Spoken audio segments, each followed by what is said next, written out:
ఎట్లాగైతే మన తెలంగాణలో హైదరాబాద్ డెవలప్ చేసి మన ఆంధ్రాలో తరిమి మనం కొట్టి ఆంధ్రాలో మనం డివైడ్ చేసి మనల్ని పంపించారో మళ్ళీ అదే రాబోతుంది. రాయలసీమ నుంచి వచ్చే ఫండ్స్ ఇక్కడ వచ్చే అభివృద్ధి ఇక్కడ ఏం చేయకుండా తీసుకుపోయి ఓన్లీ వాళ్ళ జాగిరైన అమరావతిని. ఎందుకంటే అక్కడ కంబరావతి ఉంది కాబట్టి కంబరావతి మాత్రం కావాలి అతనికి, వేరే ఎవరు వద్దు.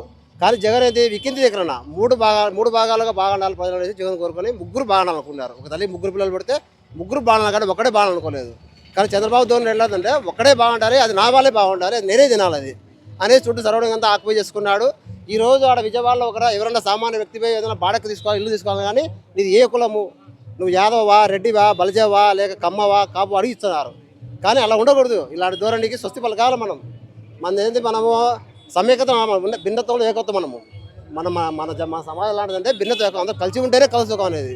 కానీ అది ఏదో వెడగొట్టు పాలించు, కులాల మధ్య చిచ్చు రేపుకుంటూ జగన్ క్రిస్టియన్ అంటాడు. ఒకసారి జగన్ క్రిస్టియన్ కాదు, అతను అన్ని మతాలకు అతను అన్ని మతాలను ప్రేమించేవాడు అన్నమాట. ప్రేమించే వారికి మతం ఉండదు, ద్వేషించే వారికి మతం ఉంటుంది, ఓట్లు పొందుకోవాలని కూడా మతం ఉంటుంది. కానీ ప్రేమించే వారికి ఏ కులంలో అతను ఎప్పటికీ కరెక్ట్గా నడుస్తూ ఉంటాడు.